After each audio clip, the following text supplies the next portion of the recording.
Bosses in the Legend of Zelda series are absolutely the high points of the games. And now I'm going to break down what I think is the top 10 boss battles. Now for this list, I'm doing only non-final bosses, no mid-bosses. I might do those lists later on. Also, again, to keep it fresh and fun, I'm only doing one boss per game. Otherwise, Twilight Princess would probably wreck us all. We're going to make sure we get a nice variety here. And these aren't judged based on their enjoyability. That's like their difficulty and like if they're frustrating or not. If they're too easy, they get points off.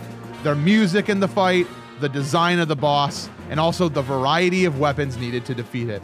So without further ado, let's get started. Number 10, Yorg Pair from the Minish Cap. This boss is so much fun. You'll be hopping between the two Yorgs, hacking and slashing. There's a lot of fun strategy in this boss with timing your charge and avoiding damage. It's a wonderful ending to one of the best 2D Zelda dungeons and makes great use of the Rocks Cape, one of my favorite items in the whole series. Number 9, Eox from Phantom Hourglass.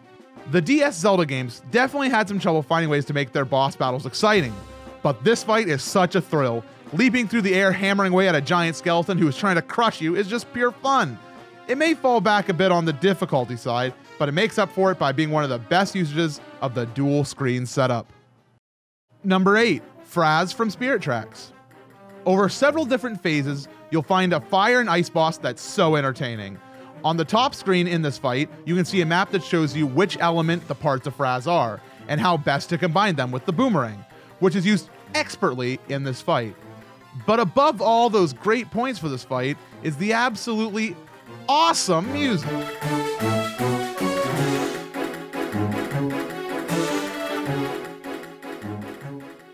Number 7, Brine X from A Link Between Worlds.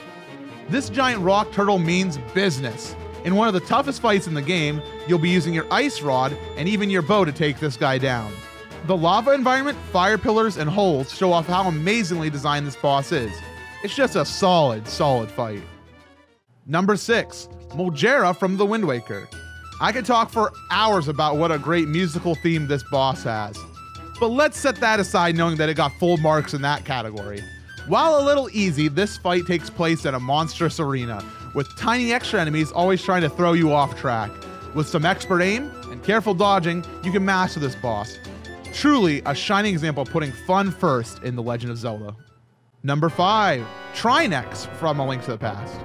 Trine X excels for one reason only: amazing use of the fire and ice rod. The perfect difficulty is hit when there's a second phase that requires perfect dodging skills and well-timed swings. As long as you don't run out of magic, you'll remember this fight as one of the best in the series.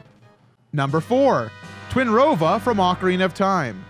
Similar to Trine X, you'll be using fire and ice to take down this boss, which has two awesome phases that test more than just your brute strength, but also your patience.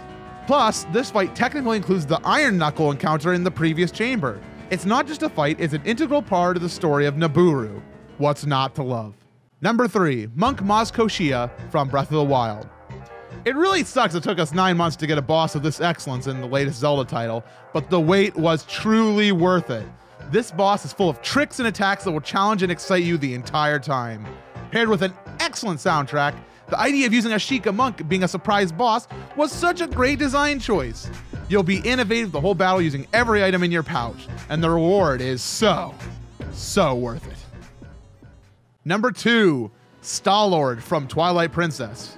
Jarrah's battle arena pales in comparison to this absolute Goliath of a Colosseum. The first phase has you skating around this formidable enemy, taking out stall troops to eventually land some big damage.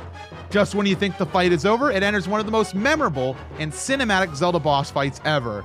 It's just an absolute joy jumping between walls, waiting for the perfect opportunity to strike. In a game full of amazing encounters, this one stands out as near perfection.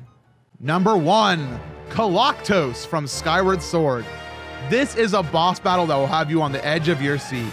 With an amazingly unique and inspired design, top-tier music, and using so many unique parts of the game's mechanics, it's hard to find better boss fights than this. Using the whip to destroy the mechanical monster is so awesome, and using its own swords to wreck it further can only be described as satisfying. You'll be challenged with this boss, and once you see the patterns and natures, it's easily mastered. Some may criticize the motion controls of Skyward Sword, but in this fight, everything feels like it was meant to be. Now that's my list. Feel free to let me know if you think something should be higher or if something is missing down in the comments. I do read and respond the best I can to every single comment, so please just keep them coming. Thanks for watching, everybody, and have a great day.